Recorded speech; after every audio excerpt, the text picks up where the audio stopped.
Example 7 देखो क्या कहता है। Prove that the point on the surface of revolution this the radii the principal radii are rho one rho two where Z dash D Z by D U etcetera. ये है अपने पास। Also find the condition that it is a minimal surface. हमने वो condition निकालनी है कि एक सरफेस क्या हो जाए, मिनिमल सरफेस बन जाए। And hence prove that the only real minimal surface of revolution is form by the revolution of catenary about its directrix. कहता है और हमने ये प्रूव करना है कि जो हमने मिनिमल सरफेस की इक्वेशन निकाली है वो हमारे पास कब बन सकता है, वो बन सकता है रिवोल्यूशन जो कि कैटेनरी जो है अपनी डायरेक्ट्रिक्स के अलोंग मूव करती है, रिवॉल्व करती है, वो तब बनता है वो। देखो जी कंटिन्यूटी है एग्जाम्पल फिफ्थ की। इसमें एग्जाम्पल फिफ्थ की कंटिन्यूटी की कहते हैं in example fifth we have. Example fifth में आपने ये प्रूव किया था, देखो मैं ऊपर से बता भी देती। देखो एग्जाम्पल फिफ्थ में हमने ये प्रूव किया था रो वन ही आएगा, रो टू ही आएगा, एक्स वाई जेड ही होते हैं। यहाँ पर अपने पास वही है x u cos theta y u sine theta. देखो ये z is equal to f u ये दे रखा है रो वन और रो टू। ठीक है, रो वन और रो टू भी बता रखे हैं। देखो वो इसी का यूज़ कर रहा है, रो वन और रो टू हमने एग्जाम्पल फिफ्थ में निकाले ये थे। कहते हैं नाउ रिप्लेसिंग एफ टू नहीं आएगा, यहाँ पर आएगा एफ वन। करेक्शन कर लेना। Now replacing f one by z dash and f double one by z double dash we get rho one. Rho one क्या बन जाएगा u one plus Z dash का स्क्वायर और इसकी पावर आएगी 3/2। ये भी करेक्शन करो, 1/2 नहीं आएगी, पावर 3/2 आएगी डिवाइड बाई जेड डैश। और रो टू क्या बनेगा 1 प्लस जेड डैश का स्क्वायर इसकी power 3/2।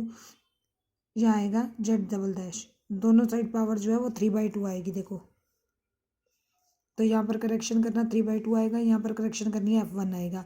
Now minimal condition, minimal condition हमने इससे पहले वाले एग्जांपल में प्रूव की थी। अगर ये होता है तो मिनिमल कंडीशन आई थी ये rho one is equal to minus का रो टू, तो उस कंडीशन का यूज़ कर रहा है। In case it is minimal we have rho one is equal to minus rho two. करो जी इससे condition clear. U one plus Z dash का स्क्वायर इसकी power 3/2 z dash is equal to minus का 1 plus Z dash का square इसके power 3/2 z double dash. यहाँ पर नेगेटिव का साइन मिसिंग है, यहाँ पर नेगेटिव का साइन लगाओगे। फिर उसके बाद इसने क्या किया है, यहाँ से इसने इसको क्रॉस मल्टीप्लाई करके सॉल्व किया है। ये बन गया एक तो 1 प्लस जेड डबल डैश का स्क्वायर इसकी पावर 3/2 कैंसिल आउट हुआ। यह है अपने पास Z dash 1 plus Z dash का square U Z double dash is equal to 0। एक मिनट, यहाँ भी करेक्शन है कुछ, वो करेक्शन क्या है एक मिनट बताती हूँ। यहाँ करेक्शन करो, देखो ये रो वन रो टू मैंने कराई थी ना करेक्शन, यहाँ कराई थी पावर 3/2। यहाँ पर पावर 3/2 नहीं है, पावर 1/2 ही है गिवन स्टेटमेंट में दे देखिए देखो रूट 1/2। तो यहाँ पर करेक्शन जो है वो यही है कि यहाँ पर कोई करेक्शन नहीं थी, रूट ही था। ठीक है, यहाँ पर रो वन की वैल्यू रखी है तुमने, यहाँ पर आएगी पावर 1/2।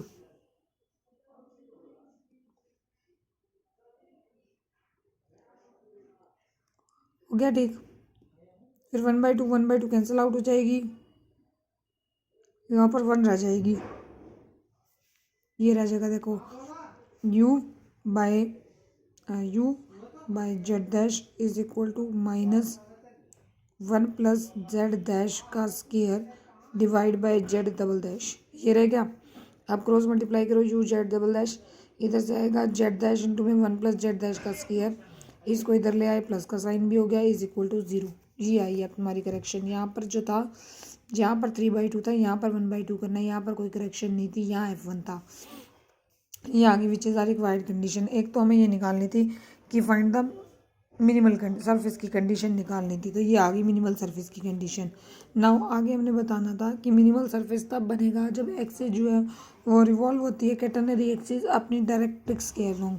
उसके लिए देखो कहता है substitute z dash is equal to f, the condition can be expressed as. इस कंडीशन में जेड डैश को एफ पुट कर दो। ये बन गया f 1 plus f square plus u D F by D u is equal to 0। ये आ गया क्योंकि जेड डैश जो था वो हमारे पास D Z by D U था ना, तो ये बन गया D F by D U. यहाँ से इसको सॉल्व किया तो ये बन गया अपने पास U D F by D U. इधर से अपने पास आ गया is equal to F 1 plus F dash का स्क्वायर, क्रॉस मल्टीप्लाई करके सॉल्व कर लिया। ये आ गया माइनस का D U by U D F by this U वाले एक साइड कर लिए, एफ वाले एक साइड कर लिए, ये आ गया। अब हमने करना है इसका इंटीग्रेशन, ये डी यू और डी एफ हटाने के लिए इंटीग्रेशन करना पड़ेगा। इंटीग्रेशन किया, इधर हो गया माइनस का log यू, इधर से कांस्टेंट ऑफ इंटीग्रेशन log सी भी लगा दिया है, इधर से इसका डेरिवेटिव किया, इसका डेरिवेटिव किया, ये हो गया अपने पास इंटीग्रेशन किया, ये हो गया 1/f minus f/1 plus F का स्केयर डी एफ। फिर उसके बाद ये देखो इसका इंटीग्रेशन किया, 1/f का हो गया log f, इधर से इसका इंटीग्रेशन किया, नीचे फंक्शन ऊपर डेरिवेटिव है, तो नीचे फंक्शन ऊपर डेरिवेटिव होता तो log बनता है, तो ये बन गया अपने पास log of f/√1 plus F square. फिर इसके बाद इसने log को कॉमन लेके कैंसिल आउट कर रखा है, ये बन गया c/u, इधर से log और log कट गए, f/√1 प्लस एफ स्केयर।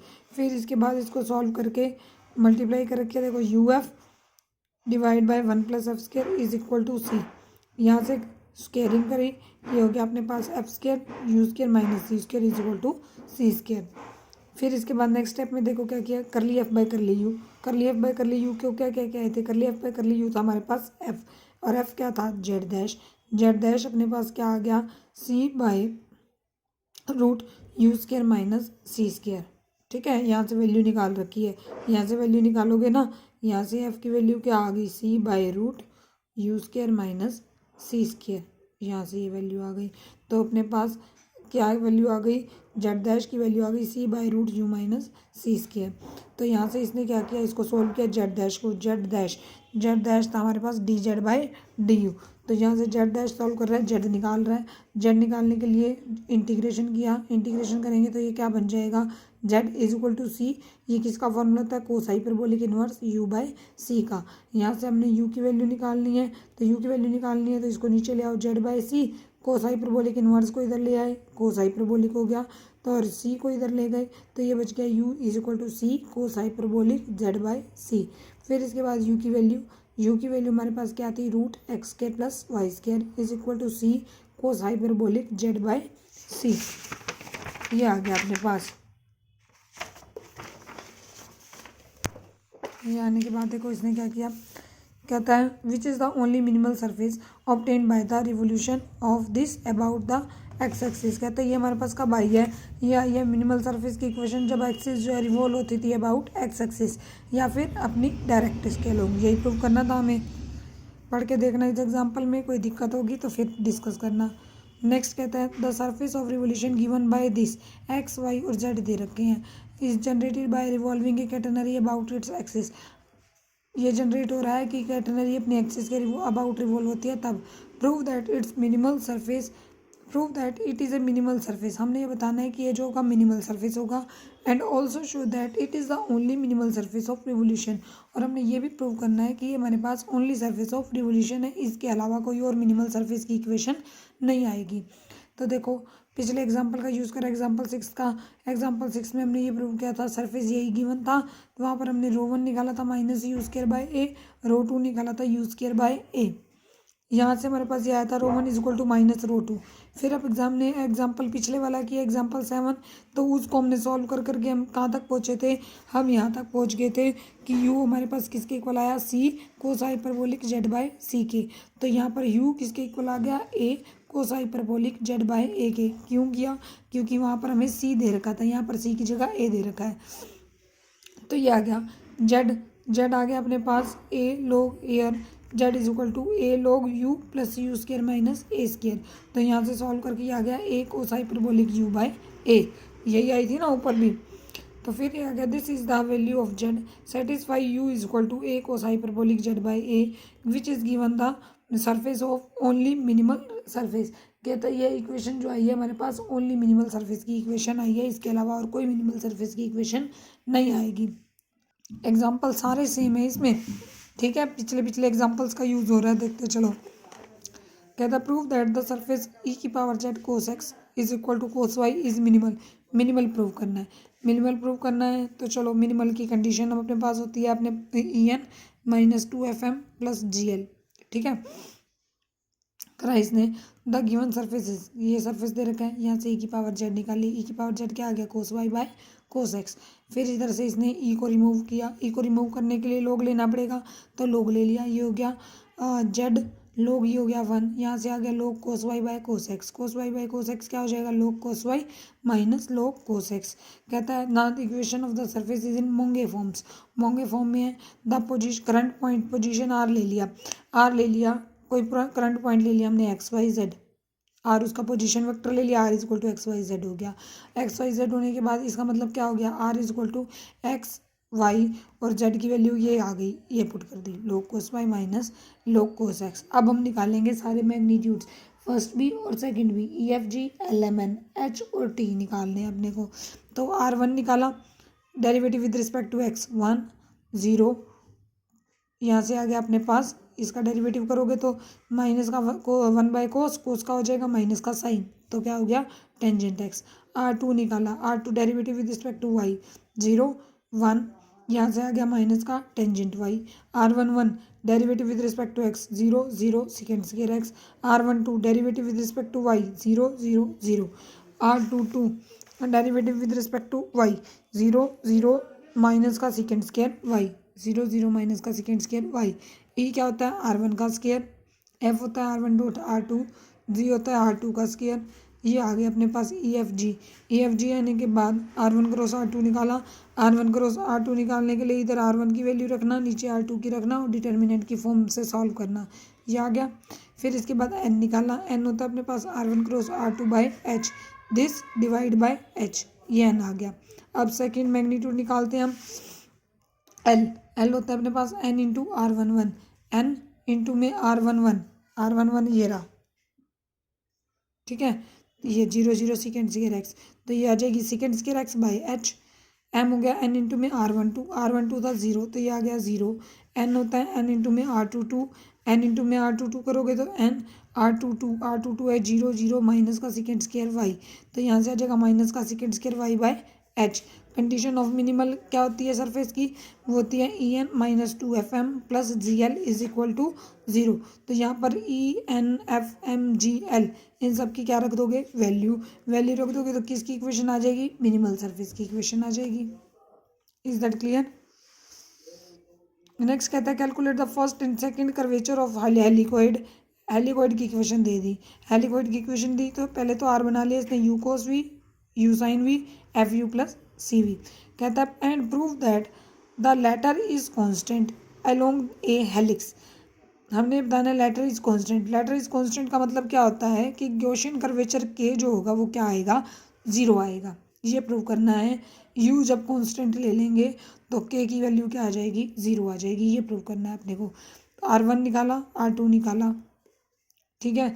वही EFGLM निकालने हैं अपने को, R22 EF और G निकाल लिया।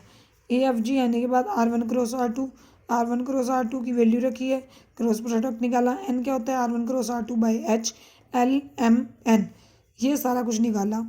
इसके बाद हमने क्या किया, सिंपल है ये कैलकुलेशन, ये आप करके देखोगे हो जाएगी। First curvature J is given by, first curvature और सेकंड कर्वेचर, दो कर्वेचर हमने पढ़े थे जब हमने लाइन ऑफ कर्वेचर वाला आर्टिकल किया था। फर्स्ट कर्वेचर होता है जे से डिनोट करते हैं EN plus GL minus 2FM by H square, सारी वैल्यूज ऊपर निकाली हुई हैं, पुट कर दो। सेकंड कर्वेचर क्या होता है, गॉसियन कर्वेचर बोलते थे, के की वैल्यू क्या होती है LN minus M square by H square, value रख दो। इट मीन्स ये आ गया अपने पास, देखो यहाँ पर ये कहता है वी ऑब्जर्व दैट के is a function of you. अब ये जो तुमने वैल्यू निकाली है ना, ये किसका फंक्शन आई है, यू का, क्योंकि ये सी तो अपने पास कांस्टेंट है, तो ये किसका फंक्शन आया है, यू का। मतलब जो वैल्यू होगी डिपेंड किसके ऊपर करेगी, यू के ऊपर। इट मीन्स अगर मैं यू को कांस्टेंट ले लूँगी, यू कांस्टेंट लेते ही हमारे पास क्या हो जाएगा, के अपने पास क्या हो जाएगा, कांस्टेंट हो जाएगा। के कांस्टेंट होते ही हमारे पास क्या हो जाएगा, डेरिवेटिव क्या आ जाएगा, 0 आ जाएगा, ठीक है। तो हमने यही प्रूव करना था कि जो हमारे पास लेटर है वो कांस्टेंट आएगा। लेटर का मतलब क्या कि के जो आएगा वो कांस्टेंट आएगा, ये प्रूव करना था अपने को, ठीक। नेक्स्ट आर्टिकल पे आओ। नेक्स्ट एग्जांपल क्या कहता है, नेक्स्ट एग्जांपल कहता है prove that the line of curvature of the helicoid in example number 10 are given by this. हमने लाइन ऑफ कर्वेचर निकालनी है कि जो एग्जांपल हमने ऊपर कर लिया उसकी लाइन ऑफ कर्वेचर जो होगी वो ये बनेगी। पहले तो ये बताना है। फिर कहता है the meridians will be the line of curvature if ये कंडीशन हो जाए। Meridians will be line of curvature का मतलब कि अगर v ज़ीरो हो जाएगा तो हमारे पास इक्वेशन जो बनेगी लाइन ऑफ कर्वेचर की वो ये बनेगी। ये प्रूव करना है अपने को। तो हमने जो ऊपर फंडामेंटल निकाले थे उसको यूज़ करते हैं। फंडामेंटल निकालने के बाद ऊपर तो हमने जो है फर्स्ट कर्वेचर और सेकंड कर्वेचर निकाला था। यहाँ पर हमने क्या निकालनी थी, line of curvature. Line of curvature की इक्वेशन क्या होती है, e m minus f l d u square plus e n minus g l d u d v plus f n minus g m d v square is equal to zero. तो उसका use किया हमने, सारी values निकाल चुके हो, e m f l g सब निकाल चुके हैं, सारी वैल्यूज़ पुट कर दी है। वैल्यू पुट करने के बाद ये आ गया अपने पास। फिर उसके बाद नेक्स्ट स्टेप में क्या किया, ये तो इस स्टेप में तो वैल्यू रखी है। वैल्यू रखने के बाद 1/h कॉमन लेके कैंसिल किया है। इधर से हमने क्या किया, नेगेटिव भी कॉमन लेके कैंसिल आउट किया है। इस एग्जाम्पल में एक करेक्शन है, कहाँ पर, एक तो यहाँ पर ये कोई डबल साइन लगा रखे हैं नेगेटिव और नेगेटिव, वो पर अपने पास एक ही साइन है नेगेटिव का।